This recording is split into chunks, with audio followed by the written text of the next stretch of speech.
ඉතින් අද දවසේදී මම මාතෘකා තබන්නට යෙදුනේ සංයුක්ත නිකායේ වේදනා සංයුක්තයට අයිති ලෝක කාමගුණ වර්ගයට අයත් වන මාරපාස සූත්‍ර දේශනාවයි. මාරයාගේ පහස එහෙම නැතිනම් මාරයාගේ නැතුවීමකට ලක් වෙන්නේ කොහොමද කියන කාරණාව පිළිබඳව දේශනා කරන්නට යෙදුන සූත්‍ර ධර්මයක් තමයි අද එහි පාඩයක් තමයි මම මාතෘකා වශයෙන් තබන්නට යෙදුනේ. නමුත් මම මාතෘකාවෙන් ඒ මාතෘකා කරන්නට යෙදුන ඒ දහම් කරුණ පැහැදිලි කරලා දෙන්නට පෙර ආතුව ඔබට ඒ පිළිබඳව වඩාත් දැන ගැනීම සඳහා වටපිටා පරිසරයක් පැහැදිලි කරලා දෙන්නට බලාපොරොත්තු වෙනවා. ඒ සඳහා උදාහරණ කීපයකින් පළමුවෙන් මේ පිළිබඳව පැහැදිලි කරලා දෙන්නට අදහස් කරනවා. පළවෙනිම උදාහරණයේ විදිහට ගත්තොත් මේක බොහොම සරලයි උදාහරණය. නමුත් මේ උදාහරණය තුළ අන්තර්ගත න්‍යාය ඔබ දක්ෂ වෙන්නට ඕනේ. ඒ නිසායි මම මේ උදාහරණ කීපයක්ම ඉදිරිපත් කරන්නේ. මේ උදාහරණත් ඒ වගේම මින් ඉදිරියට විස්තර කරන දහම් කරුණුත් පිළිබඳව ඔබ ධර්මයේ ශ්‍රවණය කරන්නට ඕනේ කොහොමද කියන එක පිළිබඳවත් මුලින්ම මතක් කරලා දෙන්නට ඕනේ කියලා හිතුණා. මේ කතා කරන උදාහරණ වලට උපමේයන් යොදන්නට එපා. තමන් මේ කියන්නේ මේ අහවල් දෙයට වෙන්නේ නැති මේ අහවල් කාරණේ වෙන්නේ නැති කියලා ඔබ ඒකට පද බඳින්න අදහස් දරන්නට එපා. මොකද මම අවසානයේ මේ සියල්ල එකට එකතු කරලා මේකෙන් අදහස් කළේ මොන වගේ අර්ථයක්ද කියන එක පිළිබඳව පැහැදිලි කරන නිසා. කල්ැතුව ඔබ යම් අදහසක් දරාගෙන හිටියොත් ඔබට ඒ අදහසටම අනුව කරුණු ටික එකතු කරගන්නවා විනා මේ කියන්නේ මොන වගේ අර්ථයක්ද කියන එක පිළිබඳව වටහා ගන්නට බොහෝ දුෂ්කර වෙන්නට පුළුවන්. ඒ නිසා අද ධර්ම ශ්‍රවණය කරනකොට ඔබ හැමදෙනාටම මතක් කරනවා හිතේ නොයෙකුත් විතර්ක වලට ඉඩ තියන්නේ නැතුව කෙසේද කියලා සැක සංකා උපදවා ගන්නේ නැතුව මේ කියන කරුණු මේ කියන වචනත් එක්කම ඔබේ හිත අරගෙන එන්න මේ කියන කාරණා පිළිබඳව බොහෝම දක්ෂ වෙන්නට මේකට වඩා පරිබාහිරව යමක් හිතන්නට යන්න එපා. අතිධාවනයක් කරන්නට එපා. මේ යන වචනයක් ගානේ මෙන්න මිසක් මාව පහු කරගෙන ගිහිල්ලා හිතන්න යන්න එපා. මම මෙහෙම අර්ථයක් මම මෙහෙම කාරණයක් ඔබට මතක් කරන්නේ අද මේ කතා කරන දහම් කරුණ දහම් පරයය හරිම සියුම් කාරණයක්. ඒ නිසා ඔබට අර්ථය වැහෙන්නට පුළුවන් ඔබේම හිතේ ඇති වෙන විතර්ක නිසා. ඒ නිසා ඔබට නැවතත් මතක් කරනවා මේ දහම් කරුණු ටික ඒ වගේම මේ උදාහරණ ටික බොහෝම සාවධානව බොහෝම ඕනකමින් ඒ තුල කියන්නේ මොන වගේ කාරණයක්ද කියමින් ඒ ළඟම ඇසුරු කරන්න හිතට දුර දුවන්න දෙන්න එපා. නොයෙකුත් විතර්ක වලට ඉඩ තියන්නේ නැතුව ධර්ම ශ්‍රවණය කරන්නට සූදානම් වෙන්න කියලා මුලින්ම මතක් කරනවා. ඉතින් මේ අපි කවුරුත් දන්න උදාහරණ කීපයක් මේ ගන්නෙ. නමුත් අපි කවුරුත් දන්නවා කියලා කිව්වට මේ තුල අන්තර්ගත වෙන සියුම් සිද්ධිය පිළිබඳව අපි මනාව අවබෝධ කරගෙන නැහැ කියන එකයි මම මෙතනදී අදහස් කරන්නේ. මේ කාරණා ටික අපි හොඳට දන්නා වූ කාරණා නිසායි අතිධාවනයක් කරන්න එහෙම නැත්නම් මේ කියන්නට ඉස්සර වෙලා ඔබ ගිහිල්ලා ඒ පිළිබඳව මෙහෙම කියලා හිතන්න යන්න එපා කියලා මම මතක් කළේ. පළවෙනියටම කාරණයක් ඔබට මතක් කරනවා මේ ගහක හෙවණැල්ල වැටෙන සිදුවීම පිළිබඳව. අපි මේක වචනෙන්ම කියන්නේ ගහේ හෙවණැල්ල වැටුණා කියලා. හැබැයි මේක ගැන විමසලිමත්ව බලනකොට මේ උදාහරණය හොඳට බලන්න ගහ විතරක් තිබුණට හෙවණැල්ල වැටෙන්න විදිහක් නැහැ. හෙවණැල්ල වැටෙන්න එහෙම නැතිනම් පිහිටන්න පොළව නොතිබ්බොත් මේ හෙවණැල්ලට වැටෙන්න තැනක් නැහැ. ගහයි පොළවයි දෙකම තිබුණත් හෙවණැල්ලක් වැටෙන්නේ නැහැ මේ ගහට ආලෝකයක් වැටෙන්නේ නැතිනම්. එහෙනම් අනිවාර්යයෙන්ම සූර්යාලෝකය ලැබෙන්නට ඕනේ. ඉරත් ගහත් පොළවත් කියන මේ තුන්දෙනාම එකට සම්බන්ධ වුණොත් පමණමයි හෙවණැල්ලක් විද්‍යමාන වෙන්නේ. යම් වෙලාවක ඉර නොතිබුණොත් ගහ පොළව තිබුණත් හෙවණැල්ල වැටෙන්නේ නැහැ. යම් වෙලාවක ඉරක් තිබිලා ගහක් තිබිලා පොළව නොතිබ්බොත් ඒත් හෙවණැල්ලට පිහිටන්න තැනක් නැහැ. හෙවණැල්ල වැටෙන්නේ නැහැ. වැටෙන්න පිහිටන්න බෑ. ඒ වගේම ඉරක් තියෙනවා පොළවක් තියෙනවා. ගහ නැතුව තිබුණොත් ඒත් හෙවණැල්ලක් වැටෙන්න විදිහක් නැහැ. එහෙමනම් මේ හෙවණැල්ල කියලා කියන්නෙම ඉර ගහ පොළව කියන මේ තුන් සාධකයේම එකට එකතු වෙච්ච තැන නිර්මාණය වෙන ඵලයක්. එහෙම නැතිනම් නිර්මාණය වෙන දේ තමයි හෙවණැල්ල කියලා කියන්නේ. එතකොට මෙතනදී අපි හොඳට තේරුම් ගන්න ඕන කාරණය තමයි මේ ඉරයි ගහයි පොළවයි කියන මේ තුන් සාධකයම නොතිබුණේ නම් හෙවණැල්ලක් විද්‍යමාන වෙන්නේ නැහැ වගේම මේ තුන් සාධකයේ එකට යොමු වෙච්ච වෙලාවට හෙවණැල්ල කියන එක විද්‍යමාන වෙනවා. හැබැයි මේකේ තව කාරණයක් තියෙනවා. මම මේ අපි දන්නා වූ කාරණාවට එහා ගිහිල්ලා කියන සිද්ධිය මම මේ කියන්න හදන්නේ. ඉර තිබුණත්, ගහ තිබුණත්, පොළව තිබුණත් මේ වගේ කිසිම දෝෂයක් නොතිබෙලා ඉරත් හොඳටම පායලා තියෙනවා, ගහත් හොඳටම තියෙනවා, පොළවත් හොඳටම පිහිටලා තියෙනවා. මේ තුන් සාධකේම තිබුණත් හෙවණැල්ල නොවැටී තියෙන අවස්ථාවක් තියෙනවා. ඔබට මේ වෙලාවේ හැටියට ඒ පිළිබඳව කල්පනා කරන්න කාලය ලබා දෙන්න පුළුවන්. නමුත් මම ඔබට පැහැදිලි කරන්නම් මොකද්ද මෙහෙම වෙන්න පුළුවන් සිද්ධිය කියලා. ඉරක් තියෙනවා, ගහක් තියෙනවා, පොළවක් තියෙනවා. හැබැයි හෙවණැල්ල වැටෙන්නේ නැහැ.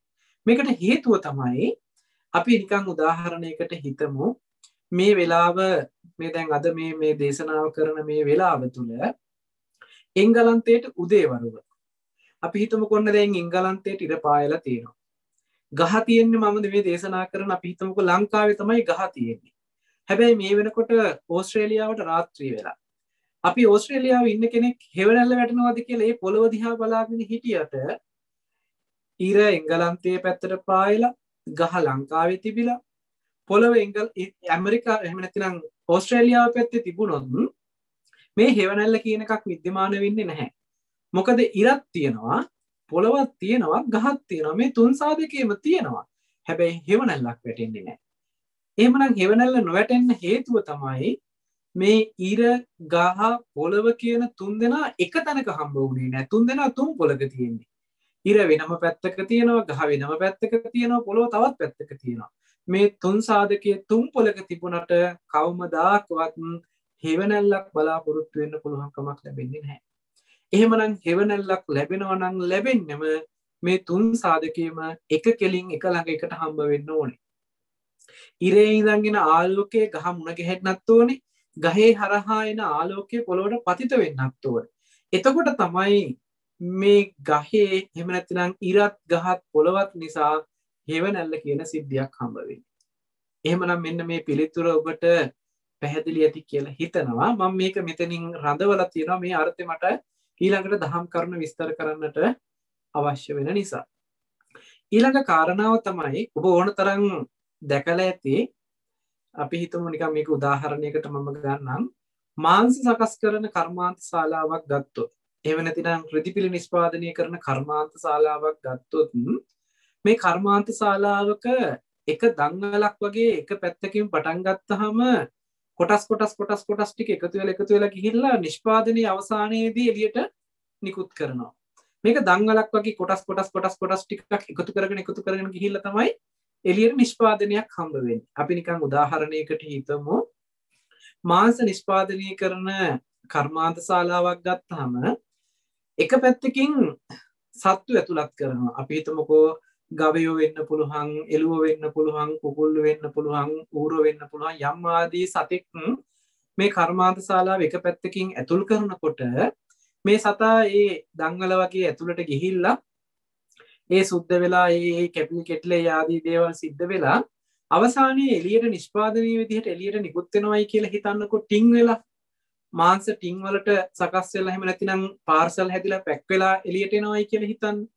මෙන්න මේක මේ පැත්තෙන් ඇතුල් කරනකොට එහා පැත්තෙන් නිෂ්පාදනයක් විදිහට එළියට එනවා ඒ නිපැයුමක් සකස් වෙලා. ඒ වගේම රෙදි පීස් එකක් අරගෙන කපලා ඒ කෑලි වලට කපලා එක එක කේබල් එහෙම නැත්නම් එක එක පේලි වලින් එක එක කොටස් මහලා අන්තිමේ මේ ටික ඔක්කොම එකට එකතු කරලා නිර්මාණය කරනවා ඒ අදාළ ඇඳුම. ඒ ඇඳුම නිෂ්පාදනය කරලා අවසානයේ එළියට දානවා. මේක අනිත් පැත්තට හැරෙව්වොත් බලන්න ඔබට මේ කියන අර්ථය එනවද කියලා. අර පැත්තෙන් මාංශ සකස් කරපු ටින් ටික මැෂින් වලට දාලා ආපහු මැෂින් ටික අනිත් පැත්තට කැරකුවොත් ටින් ටික අනිත් පැත්තට ඇවිල්ලා මැෂින් ටික කැරකිලා අනිත් පැත්තට එනකොට ඒ අවසාන ඵලය ලබා දෙන්න වැය වෙච්ච සත්තු ටික ආපහු නැගිටලා ඇවිදලා යයිද කියලා බලන්න. එහෙම නැතිනම් ඒ සත්තු ටික ආපහු ඒ සත්තු ඒ විදිහටම සකස් කරන්න පුළුවන්ද කියලා බලන්න. නෑ මේක එක පැත්තකට විතරයි. ආපහු වෙන්නේ නෑ. ආපහු ගේන්න බෑ. ඒ කියන්නේ මස් ටික එහෙම නැතිනම් මාංශ ටින් ටික මැෂින් එකකට දාලා අනිත් පැත්තෙන් සත්තු ටිකක් ගන්න පුළුවන් ක්‍රමවේදයක් නැහැ. ඒ වගේම නිෂ්පාදනය කරපු මේ නිවි ඇඳුම මැෂින් එකකට දාලා මෙහා පැත්තේ ඉඳන් එහා පැත්තට අරගෙන ගිහිල්ලා ආපහු අර රෙදි පීස් එකක් විදිහට කපන්න ඉස්සර වෙලා තිබුණ තනි රෙද්දක් විදිහට තියෙන මේ නිෂ්පාදනයේ මුලට යන්න බෑ. ඒ කියන්නේ නිෂ්පාදනය කරපු ක්‍රියාවලිය ආපස්සට හරවලා ආපහු තිබ්බ තත්ත්වයට ගේන්න පුළුවන් කමක් නැහැ. ඒ නිසා මේක හොඳට මේ කියන අර්ථය තේරුම් ගන්නට ඕනේ. මේ පැත්තේ මාංශය එහෙම නැතිනම් සතෙක් ඇතුල් කරපු නිසා තමයි එහා පැත්තෙන් මාංශය වෙලා ටින් වලට සකස් වෙලා නිෂ්පාදනයක් විදිහට එළියට එන්නේ. මේ නිෂ්පාදනය කොයිම වෙලාවකවත් ආපහු අර මුල් ආරම්භක අවස්ථාවට පත් කරන්න පුළුවන් කමක් ලැබෙන්නේ නැහැ. මුල් ආරම්භක අවස්ථාවට මේක බහාලන්නත් බෑ. එතෙන්ට අරන් ගිහිල්ලා මේ අහවල් සතා කියලා කියන්නත් බෑ. නමුත් අපි මේ සතාගේ නමින් මේක නම් කරනවා. එහෙම නැත්නම් ඒක සත්තු වර්ගයෙන් නම් කරනවා. එහෙම නැත්නම් අර මුලින් තිබුණ ඇඳුම් වර්ග එහෙම නැත්නම් ඒ අමුරෙද්දේ වර්ගයෙන් නම් කරනවා. ඒ කොටන් එහෙම නැත්නම් ඒ විදිහේ ඒ ඇඳුම මේ වගේ වර්ගයෙන් යුක්තයි කියලා.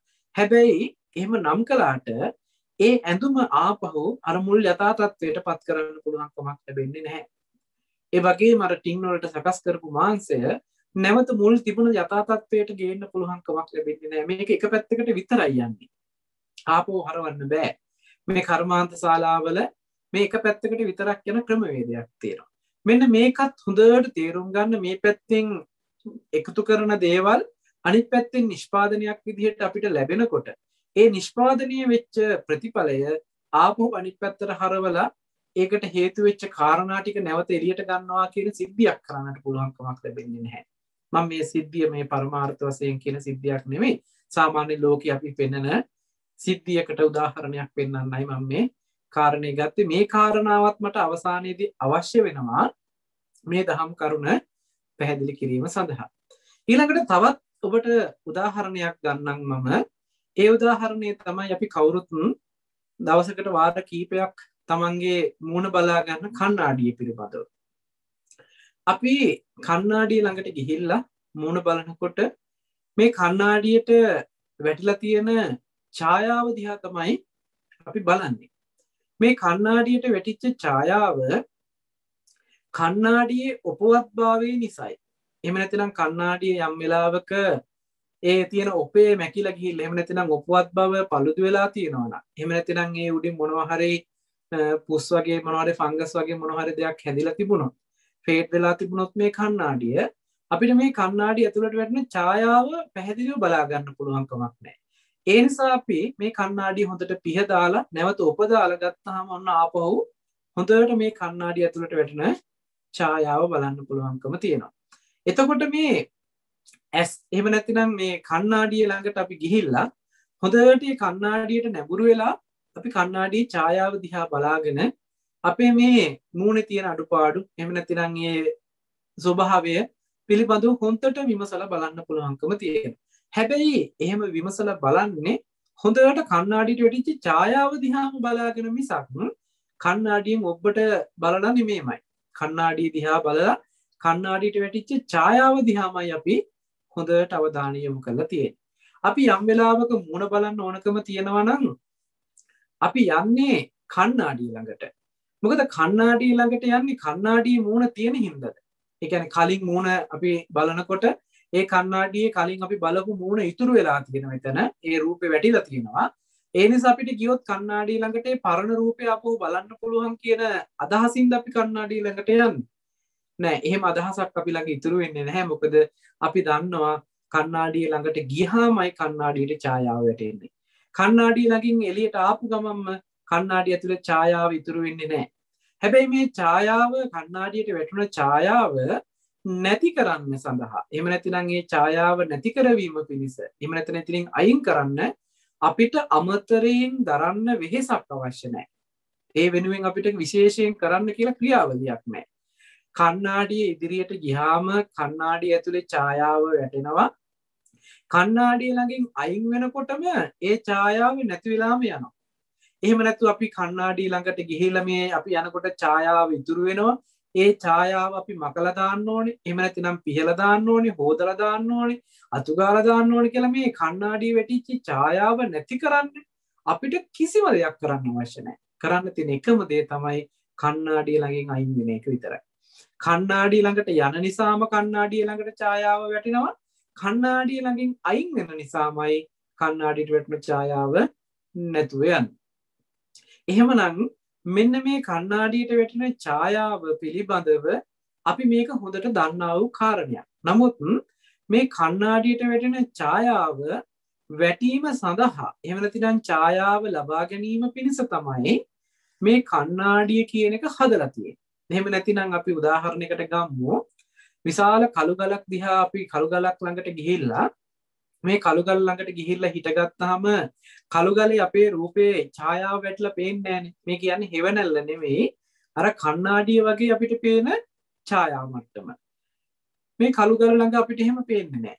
යම් කෙනෙක් මේ කළු ගල හොඳට මටසිලට වෙන විදිහට රැහැලා යම් මැෂින් වලින් කපලා මේ කළු ගල හොඳට පොලිෂ් කරලා ගත්තොත් ග්‍රැනයිට් මට්ටමකට එහෙම නැතිනම් ග්‍රැනයිට් එකක් වගේ හොඳට පොලිෂ් කරොත් මේ ග්‍රැනයිට් එකේ එහෙම නැතිනම් මේ හොඳට මැදපු මේ සුමට පෘෂ්ඨය තුල අපිට ඔන්න හොඳට බලන්න පුළුවන් අපේ ආපහු ඡායාව වැටිච්ච බව. කණ්ණාඩියක් ළඟට ගිහිල්ලා බැලුවා වගේම හොඳට බලන්න පුළුවන් අවස්ථාවක් තියෙනවා මේ ග්‍රැනයිට් එකක් ළඟට ගිහිල්ලා බලපුවාම. එහෙම නැතිනම් බිම හොඳට පොලිෂ් කළාම අපිට මේ හොඳට කණ්ණාඩිය වගේ බලන්න පුළුවන්කම තියෙනවා මේ බිම හොඳට පොලිෂ් කළාම. ඒ වගේ යම් ඔපයක් ඇති මට්ටමකට පත් කළොත් යම් දෙයක් හොත්තට මැදලා හොත්තට මටසිරට කරලා ඔප දමලා ගත්තාම මේ ඔපය තුල අපිට මේ ඡායාව බලා ගන්න පුළුවන්කම තියෙනවා. ඉතින් මෙන්න මේ උදාහරණ තුන හොඳට මතකයේ තබා ගන්න. මොකද ඉදිරියේදී මට මේ උදාහරණ තුන අවශ්‍ය වෙනවා. ඉතින් මේ උදාහරණ තුන මතක් කළා. මම මේ උදාහරණ තුන පැත්තකින් තබලා අද මාතෘකා කරගත්ත දහම් කාරණාවට යොමු වෙන්න. මේ දහම් කාරණාවේදී මතක් කරනවා බුදුරජාණන් වහන්සේ මහණෙනි කියලා ආමන්ත්‍රණය කරලා ඉෂ්ඨකාන්ත මනවඩන ප්‍රිය වූ කාමයන්ගෙන් යුක්ත වූ ඒ කටයුතු වලට එහෙම නැතිනම් ඒ ආශ්‍රිතව කටයුතු වලට මේ ඇසින් දැක යුතු රූප තියෙනවා නම් ඒ මනාප එහෙම නැතිනම් ඒ හිත වඩන ඒ රූපයන් පිළිබඳව සතුට සිතින් පිළිගන්නවා නම් එහෙම නැතිනම් ඒ ගැන ಗುಣ කියා සතුටු වෙනවා නම් ඒ වගේම බැසගෙන ගැලීලා වාසය කරනවා නම් මෙන්න මේක කියනවා මායාගේ ගැනීමකට ගිහිල්ලායි කියලා. මරුවා සමග වාසය කරන්නට ගිහිල්ලා. මරුවගේ නවාතැනට ගිහිල්ලා. ඒ වගේම මල පුඩුවක් තමන්ගේ ගෙලට දාගත්තා කියලා. ඒ කියන්නේ මල පුඩුව කියලා කියන්නේ ඒ කියන්නේ අපි අර යම් උගුල් අටවන්නේ සත්තු අල්ලන්න අන්න ඒ වගේ මාරයා විසින් අටවපු උගලකට අපි අහු වෙලා මර පුඩුවක් අපේ ගෙල දාගත්තා වගේ. එහෙම කරගත්තාම මාරයාගේම බන්ධනයකට බැඳුනා වෙනවා. මාරයාගේම බන්ධනයකට බැඳුන කෙනෙක් විසින් මාරයට කැමති දේවල් කරන්න පුළුවන්කම ලැබෙනවා කියලා මෙතනදී මේ සූත්‍ර දේශනාවේ මේ පාඩේ තුල පෙන්වන සරල අදහස. නමුත් මේක මොකද්ද මේ කියන්නේ කියන එක පිළිබඳව අපි හොඳට විමසලා බැලීමක් කළ යුතු වෙනවා. මෙතනදී මේ විමසලා බලනකොට මේ පිළිබඳව අපිට හොඳ තීක්ෂණ නුවණකින් මේ කියන කාරණේ පැහැදිලි කරලා බලන්නට ඕනේ. මේ සඳහා න්‍යාය දර්ශනයක් ඉදිරිපත් කරලා ඊට පස්සේ ඒකට අනුරූපව යථාර්ථයේ සිද්ධ වෙන්නේ මොකක්ද? ඒ යථාර්ථයෙන් නොදකින්න නිසා මායාවේ වසඟයට යන්නේ කොහොමද කියන එක පිළිබඳව ටිකක් සියුම් අර්ථය ඇතිව පැහැදිලි කරන්නයි බලාපොරොත්තු වෙන්නේ. ඒ නිසා මෙතනින් එහාට කියන මේ දහම් කරුණ ස්වභාවයෙන් බොහෝම සියුම් සිදුවීමක්. ඒ නිසා සියුම් බව වැඩි නිසා අපේ අවධානයේ සිහිය නුවණ හුත්තට යොමු කරවලා හිතේ වෙන අදහස් වලට ඉඩ තියන්නේ නැතුව හොන්තට හිත යොමු කරලා මේ දහම් කරුණු ශ්‍රවණය කරන්න කියලා නැවතත් මම මේ වෙලාවේදී මතක් කරනවා. මොකද මේක අල්ලගන්න එහෙම නැතිනම් මේක ග්‍රහණය කරගන්න අපහසු වුණොත් ටිකක් අමාරු වෙනවා අපිට ඊට පස්සේ ඉතුරු කරුණු ටික පැහැදිලි කරගන්න. මෙතනදී මේ චක්කු විඥාණයෙන් විඤ්ඤාය වෙන එහෙම නැතිනම් චක්කු විඤ්ඤාය වෙන මට්ටමක් කතා කරන. ඒ කියන්නේ මේ ඇහැ පිළිබඳ වූ සිදුවීමක් තමයි මේ කියලා තියෙන්නේ. රූපේ එහෙම නැතිනම් ඇහෙන් දකින රූපය ඉෂ්ඨකාන්ත මනාප ප්‍රිය වූ රූප කාමයේ ඇති කරගන්න පුළුවන් වූ රූප බවට පත් වෙලා ඒ වගේම අභිනන්දනය කරන එහෙම නැතිනම් අභිවදනය කරන අජ්ජෝසායතින් බැසගෙන කටයුතු කරන්නට පුළුවන්කම ලැබෙන විදිහට මායාගේ භූමියටම පත් වෙලා මායාගේම වසඟයට ගිහිලා තියෙනවා කියන කාරණාව මතක් කරනවා. මේකේ හැබෑවටම සිද්ධ වෙන සිද්ධිය එහෙම නැතිනම් මේ හැබෑවටම සිදුවෙන ධර්මතාවය මුලින් පැහැදිලි කරලා ඉන්නවා. අපිට පේනවා කියන සිද්ධියක සිද්ධ වෙලා තියෙන ධර්මතාවය තමයි ඇහත් රූපයත් චක්කු විඥානයත් කියන මේ තුන්දෙනා එකට එකතු වීම නිසා ස්පර්ශයක් ඇති වෙනවා. මේ ස්පර්ශය නිසා වේදනා සංඥාවක් ඇති වෙලා සංකාර මට්ටමින් විඥානයක් උපද්දවනවා. ඒ නිසා ඇහත් රූපයත් චක්කු විඥානයත් නිසා ස්පර්ශ වෙලා ඒ ස්පර්ශය විසින් වේදනා සංඥා නිර්මාණය කරලා ඒ නිර්මාණය වුණ සංඥාව විඥානය විසින් දැනගන්නා වූ බවට පත් වෙනවා. ඕක තමයි සිද්ධ වෙන සිද්ධිය. හැබැයි මෙතනදී මේ සිද්ධිය අපි හොඳට තේරුම් ගන්න ඕනේ මොකද්ද මේ කියන අර්ථය කියලා. එතනදී ඇහත් රූපයත් චක්කු විඥානයත් කියන මේ තුන්දෙනා එකට එකතු වුණ තැන තමයි ස්පර්ශයක් ඇති වෙන්නේ. මෙන්න මේ අර්ථය පැහැදිලි කරන්න තමයි මම අර ගහේ උපමාව ගත්තේ. ගහේ උපමාවේදී මම මතක් කළේ එංගලන්තයට ඉර පායලා ලංකාවේ ගහ තිබිලා ඕස්ට්‍රේලියාවේ හෙවණැල්ලක් බලාපොරොත්තු වුණාට එහෙම හෙවණැල්ලක් වැටෙන්න සාධකයක් නැහැ. මොකද මේ තුන්දෙනාම එක තැනක මුණ ගැහෙන්නට ඕන. එක තැනක මුණ ගැහෙන සිද්ධියක් අපි තේරුම් ගන්නට ඕන. එහෙම වුණොත් විතරයි හෙවණැල්ල කියන සිදුවීම එහෙම නැත්නම් හෙවණැල්ල කියන ඵලයේ බලාපොරොත්තු වෙන්න පුළුවන්කම තියෙනවා. ඇහත් රූපයත් චක්කු විඥානයත් කියන මේ තුන්දෙනා නිසා ඇතිවන ස්පර්ශය හරියට අර හෙවණැල්ල වගේ.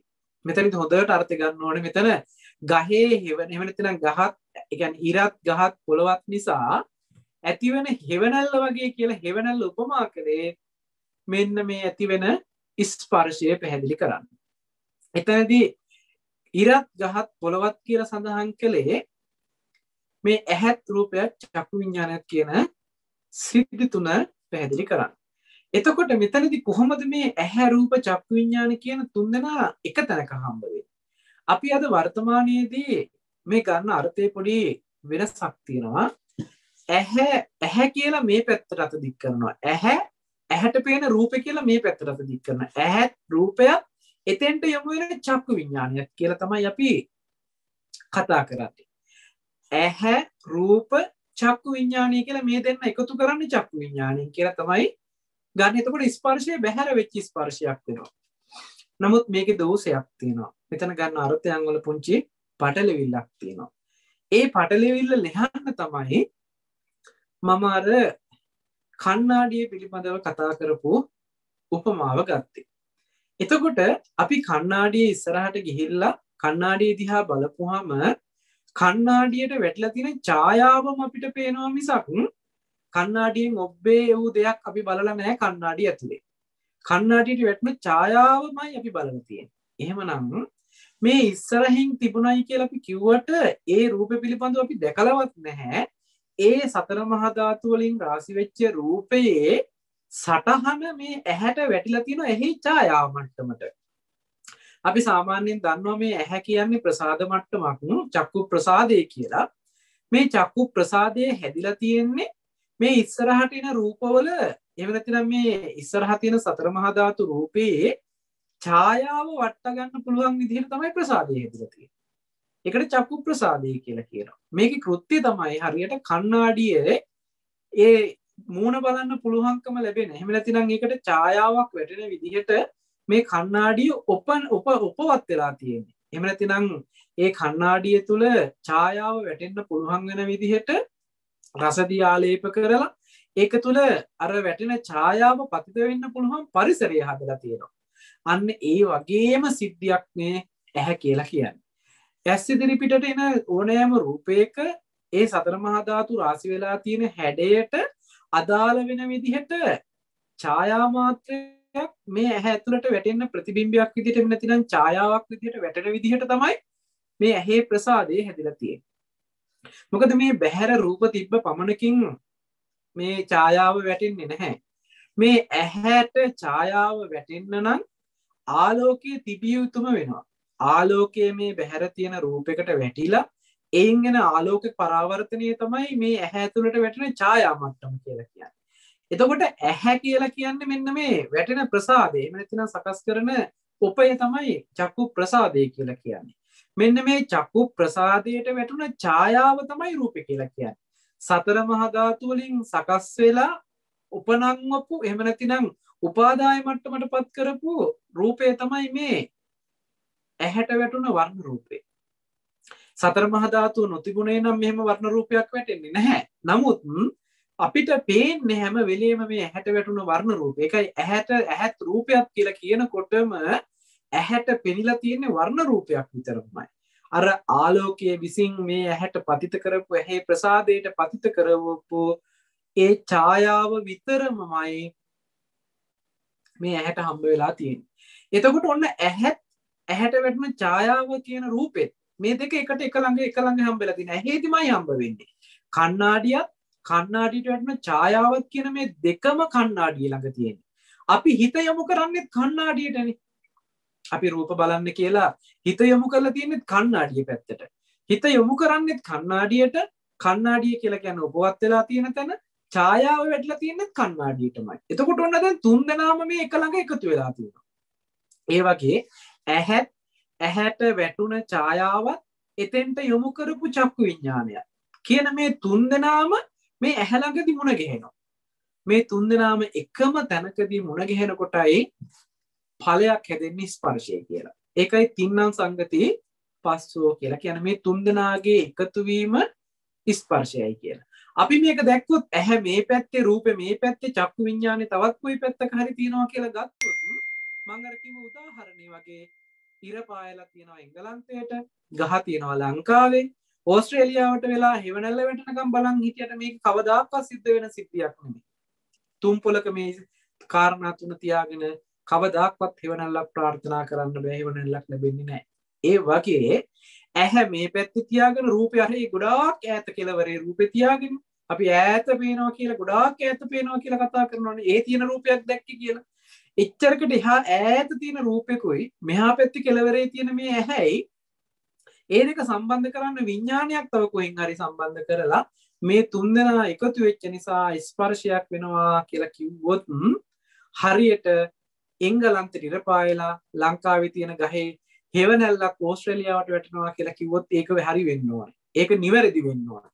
එhmenan අපි දන්නවා මේ න්‍යාය වැරදි කියලා. ඒ ක්‍රමයේ දෝෂයක් තියෙනවා කියලා. හැබැයි මේ තුන්දෙනාම එකට එකතු වෙන තැනක් අපිට හම්බ වුණා. අන්නේ එකතු වෙන තැනේදී හෙවණැල්ල කියන එක බලන්න පුළුවන්කම තියෙයි. ඒ වගේ ඇහැ රූප චක්කු විඥාන කියන මේ තුන්දෙනාම එකට එකතු වෙන තැනක් අපිට හම්බ වෙන්න ඕනේ. ඒ හම්බ වෙන න්‍යාය තමයි මේ බුදුරජාණන් වහන්සේ පෙන්වන්නේ. ඇහත් රූපයත් චක්කු විඥානයත් කියපුවාම අපි දක්ෂ වෙන්න ඕනේ මේ රූපේ කියලා කියන්නේ මොකටද? ඇහැ කියලා කියන්නේ කොතෙන්ටද? චක්කු විඥානය කියන්නේ මොකකටද කියන එක. ඇහැ කියලා කතා කළේ මේ මාංශ චක්සුසේ තුල තියෙන ප්‍රසාදයක් ඇතිවීම පිණිස අර උපය ඇතිවීම පිණිස සකස් වෙච්ච චක්කු ප්‍රසාදය. ඔක ප්‍රසාදේ කියන මට්ටම ඔබට ඕනනම් කණ්ණාඩිය වගේම මේ ප්‍රසාදේ මට්ටම මේ ඇහෙත් තියෙනවා කියන එක දැනගන්නට ඔබට අවස්ථාව තියෙනවා. මම ඒකට ප්‍රායෝගිකව කියන්නම්. කණ්ණාඩිය ළඟට ගියපුවාම කණ්ණාඩියේ ඡායාව වැටිලා අපිට රූපේ පේනවා වගේ මේ ඇස් ගාවට පොඩ්ඩක් එහෙම නැතිනම් මේ මාංශ චක්සුසේ ළඟට ඔබ පොඩ්ඩක් කිට්ටු වෙලා බලන්න තව කෙනෙකුගේ හෝ තමන්ගේ කණ්ණාඩි ළඟින් හෝ මේක දකින්න පුළුවන්. කෙනෙකුගේ ඇස් ළඟට පොඩ්ඩක් කිට්ටු වෙලා බලන්න ඒ ඇහි තමන්ගේ ඡායාව වැටෙනවා පේනවා. කණ්ණාඩිය ළඟට ගිහිල්ලා බලපුවාම ඡායාව කණ්ණාඩියේ වැටුණා වගේ මේ ඇහැ ළඟටත් බලපුවාම අපේම රූපේ අපිට මේ ඡායාවක් විදිහට මේ ඇහි පේන මට්ටමක් තියෙනවා. ඒ තමයි මේ ප්‍රසාද මට්ටම. මේක කවදාකවත් මේ අපි මේකත් මේ නම් කරලා තියෙන්නේ අපේ අඳුනා ගැනීමේ පහසුවට. නමුත් මේ කියන ප්‍රසාද මට්ටමට වැටෙන ඡායාවත් ප්‍රසාද මට්ටම. ඒ කියන්නේ ප්‍රසාදේ කියන්නේ චක්කු වැටෙන ඡායාව රූප වර්ණ රූපය එතෙන්ට යොමු කරන හිතින් තමයි මේ තුන්දෙනා එකට එකතු කරන්නේ. මේ තුන්දෙනා එකට එකතු වෙච්චාම ලැබෙන ඵලය තමයි ස්පර්ශය කියලා කියන්නේ. ඇහත් රූපයත් චක්කු විඥානයත් කියන මේ තුන්දෙනා නිසා තුන්දෙනාගේ ස්පර්ශ තුන්දෙනාගේ එකතු වීම නිසා ලැබෙන ඵලය තමයි ස්පර්ශය කියන්නේ. එතකොට මේ ලැබෙන ස්පර්ශය මේ ඇහැට අයිති කියලා කිව්වොත් හරි රූපෙට අයිති කියලා කිව්වොත් හරි එහෙම නැත්නම් චක්කු විඥාණයට අයිති කියලා කිව්වොත් හරි මේ උත්තර තුනම වැරදි. ඒකට හේතුව මම පෙන්වන්න තමයි අර කර්මාන්ත ශාලාවක කතාව ගත්තේ. මේ පැත්තෙන් යමක් ඇතුළට ඇතුල් කළොත් ඒක ආපහු මේ පැත්තෙන් එළියට දැම්මොත් ඒ නිෂ්පාදනය කරපු දේම එළියට එනවද? එහෙම නැත්නම් මේ පැත්තෙන් ඒ සත්තු ටික ඇතුල් කරලා අනිත් පැත්තෙන් මාංශයේ ටින් වලට ඇහුරලා ටින් ටික එළියට එනවා නම් මේ පැත්තෙන් ආපහු ටින් ටික මැෂින් වලට ඇතුල් කළොත් මැෂින් ටික අනිත් පැත්තට වැඩ කරන්න හදලා ඉවර වෙලා එහා පැත්තෙන් සත්තු ටික නැගිටලා යනවා වගේ කියන සිද්ධියක් බලාපොරොත්තු වෙන්න පුළුවන්. එහෙම සිද්ධියක් විද්‍යමාන වෙන්නේ නැහැ. එහෙමනම් ඇහැ රූප චක්කු විඥාන කියන මේ තුන්දෙනා නිසා ඇතිවෙන ස්පර්ශය ආපහු ස්පර්ශයේ පැත්තෙන් අනිත් පැත්තට හරවලා ස්පර්ශය තල්ලු කළොත් ඇහැ රූප චක්කු විඥාන කියන තුන්දෙනෙක් එළියට එයිද? එහෙම හම්බ වෙන්න හේතු නැහැ. මොකද හේතු නිසා හටගන්න ඵලය කොයිම වෙලාවකවත් නැවත හේතු නිර්මාණය කරන්න බෑ. ඒ කියන්නේ ආපහු මුල් හේතුව නිර්මාණය කරන්න බෑ. මොකද හේතු ටික වැය වෙලාමයි ඵලය නිෂ්පාදනය කරලා තියෙන්නේ. ඵලයක් නිර්මාණය වෙන්නේ. ඇහැ රූප චක්කු විඥාන කියන මේ තුන්දෙනාම වැය වෙලා ඉවරයි. තුන්දෙනාගේ ක්‍රියාවලිය වැය වෙලා ඉවරයි ස්පර්ශය කියන ඵලය ලබා දෙන්නේ. ඒ නිසා මේ ස්පර්ශය ආපහු ඇහැටයි tie කිව්වොත් හරි රූපෙටයි tie කිව්වොත් හරි එහෙම නැතිනම් චක්කු විඥාණයටයි tie කියලා කිව්වොත් හරි මේක වැරදි.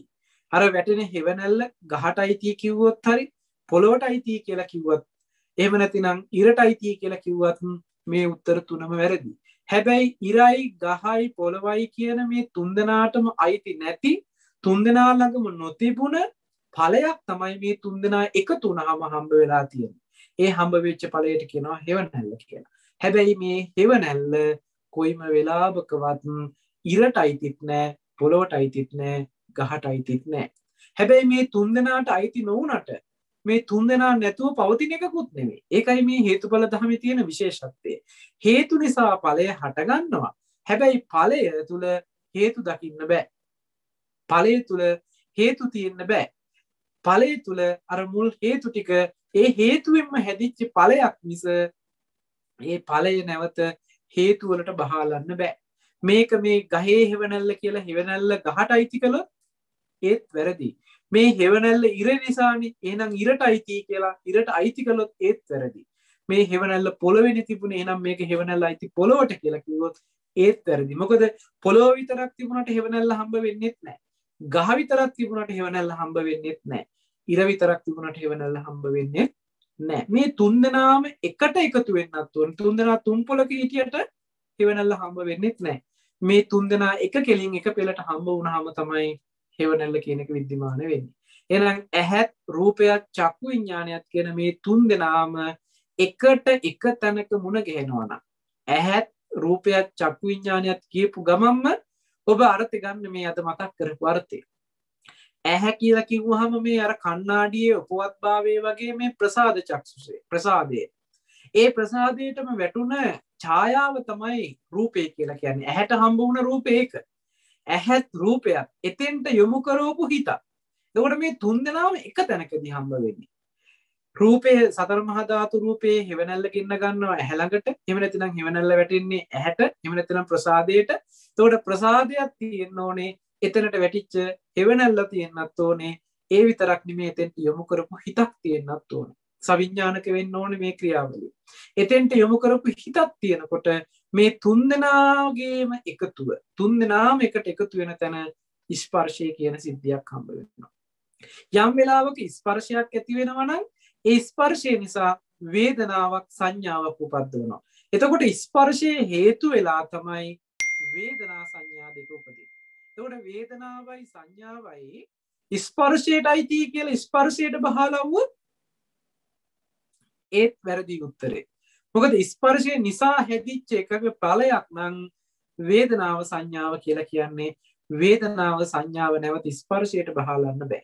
එහෙනම් ඔන්න ඇහැ රූප චක්කු විඥානය නිසා ස්පර්ශය ඇති වෙනවා. ස්පර්ශය කොයිම වෙලාවකවත් ඇහැටවත් වේදනාවට ඇහැටවත් රූපෙටවත් චක්කු විඥාණයටවත් අයිති කරන්න බෑ. බහලන්න බෑ. ඒ තුන්දෙනා නිසා ඇතිවෙච්ච ස්පර්ශයේ ඵලයක්මයි. ස්පර්ශය නැවත හේතුවක් විදිහට පත් කරගෙන ඒක හේතු කරගෙන වේදනා සංඥා උපදිනවා. මේ උපදින වේදනා සංඥා දෙක නැවත ස්පර්ශයට අයිති කියලා ආපස්සට යන්න බෑ. මම අර කර්මාන්ත ශාලාවේ පෙන්නපු උත්තරේ ඒකයි පෙන්නුවේ විදිහට. මේක ආපස්සට යන්න බෑ. මේක පැත්තකට විතරයි යන්නේ. ස්පර්ශ නිසා වේදනා සංඥා ඇති වෙන්න පුළුවන්. නමුත් වේදනා සංඥා නිසා නැවත ස්පර්ශය කියන පැත්තට අත දාන්න පුළුවන් කමක් නෑ. මේ පැත්තට යන්නේ නෑ. මේ විදිහට වේදනා සංඥා නිසා විඥානීය විසින් දැනගන්නවා කියන සිද්ධියකට යනවා. විඥානීය විසින් දැනගන්නේ මේ සංඥා මට්ටමකින් හම්බ වෙච්ච තොරතුරු ටික තමයි විඥාණයෙන් දැනගන්නේ. විඥාණයට බලන්න පුළුවන් ඔබට තීරණයක් ඔබ මේ කියන කාරණේ පිළිබඳව හොඳට නුවණින් බලන්න. විඥාණයට හම්බ වෙලා තියෙන සංඥා මාත්‍රයකින් දුන්න පණිවිඩයක් විතරයි. විඥාණයට කොයිම වෙලාවකවත් ස්පර්ශය හම්බ වෙලා නැහැ. මොකද සංඥාව ඇති වෙනකොටම ස්පර්ශය වැය වෙලා තමයි සංඥාව හදලා දුන්නේ. මොකද හේතුව වැය වෙලා තමයි ඵලය හදලා දෙන්නේ. ඵලය ළඟට අපි යනකොට හේතුව වැය වෙලා ඉවරයි. හේතුවේ ක්‍රියාවලිය කරලයි විපාක විදිහට එහෙම නැත්නම් ඵලයේ විදිහට සංඥාවක් උපද්දලා තියෙන්නේ. විඥානයේ විසින් මේ සංඥාව දැනගන්නවා කියන තැනට යන්න පුළුවන්කම තියෙනවා. හැබැයි විඥාණයට පුළුවන්කමක් නැහැ කොයිම වෙලාවකවත් ස්පර්ශ කියන මට්ටමට යන්න. මෙතන විඥානය කියලා කිව්වේ මනෝමය පැත්තෙන් තියෙන විඥානය. මනෝ විඥාණයට කොයිම වෙලාවකවත් හැකියාවක් ලැබෙන්නේ නැහැ ස්පර්ශ මට්ටමට යන්න. ඒ විතරක් නෙමෙයි මේ මනෝ විඥාණයට හැකියාවක් නැහැ ඇහැ රූප චක්කු විඥාන තියෙන තැනට යන්න. මේ විඥාණයට කොහෙත්ම හැකියාවක් නැහැ ඇහෙන් ඔබ්බේ තිබ්බ සතර මහා ධාතු මට්ටමට යනවා. මොකද මේක ආපස්සට යන බෙල්ට් එකක් නෙමෙයි. මේක එක පැත්තකට විතරක් වැඩ කරන සිද්ධියක්.